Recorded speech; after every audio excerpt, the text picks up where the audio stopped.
आपने कई मुगल बादशाहों के बारे में सुना होगा, लेकिन आज हम आपको एक ऐसे बादशाह के बारे में बताएंगे जो गंगा जल पिया करता था। और इस मुगल बादशाह की 10 बड़ी बातें जिसे आपने कभी नहीं सुना होगा। आइए अब जानते हैं। भारत एक विविध संस्कृति वाला देश है जिसका इतिहास काफी रोचक रहा है।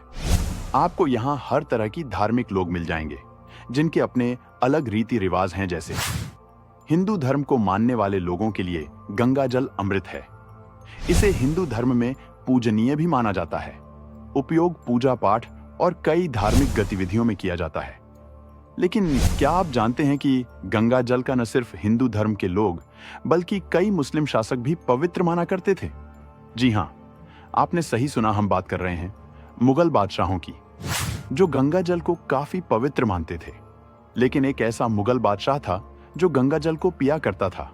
लेकिन क्यों, आइए जानते हैं। इतिहास के अनुसार कहा जाता है कि मुगल बादशाह अकबर गंगा जल का इस्तेमाल करता था। इस बात का जिक्र अबुल फजल की किताब आईने अकबरी में मिलता है।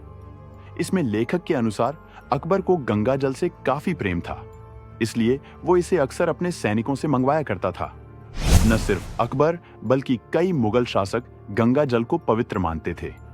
यकीनन आप सभी इस बात से वाकिफ होंगे कि अकबर मुगल साम्राज्य का सबसे महान और शक्तिशाली बादशाहों में से एक था, जिनका जन्म 15 अक्टूबर 1542 को सिंध के राजपूत किले यानी अमरकोट में हुआ था।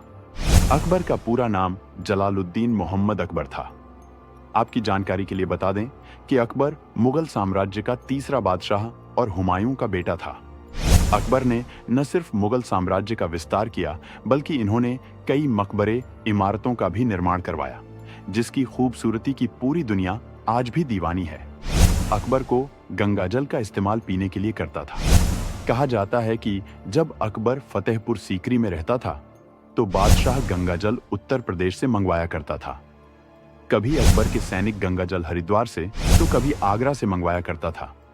साथ ही प्राइवेट लाइफ ऑफ मुगल्स के लेखक रामनाथ के अनुसार अकबर कहीं भी होता था लेकिन गंगा जल का ही इस्तेमाल करता था।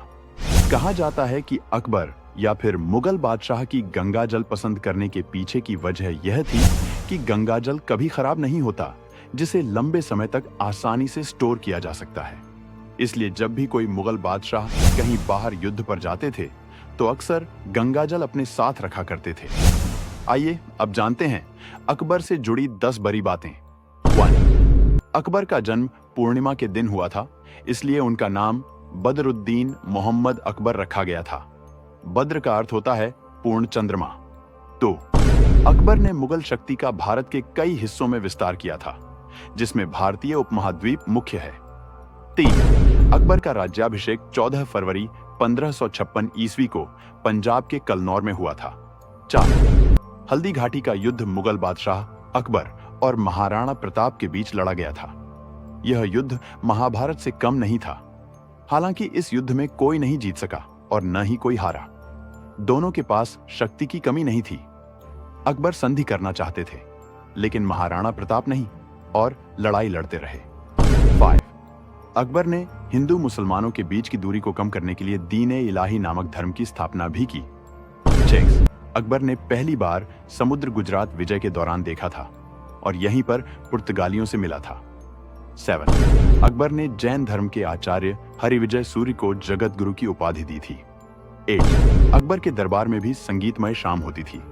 उनके दरबार का प्रसिद्ध संगीतकार था तानसेन। 9. अकबर के दरबार के प्रमुख नवरत्नों के नाम बहुत हटकर थे। अबुल फजल, फैजी, तानसेन, राजा बीरबल, राजा टोडरमल, राजा मानसिंह, अब्दुल रहीम खान आई खाना, फकीर अजियुद्दीन, मुल्लाह दो प्याजा। 10. अकबर के काल को हिंदी साहित्य का स्वर्ण काल कहा जाता है। वाकई ये सब हम सबको हैरान कर देने वाला है, लेकिन आज भी गंगा जल को लेकर लोगों में ये मान्यता बरकरार है। आपको ये वीडियो पसंद आया हो, इसे लाइक और शेयर जरूर करें।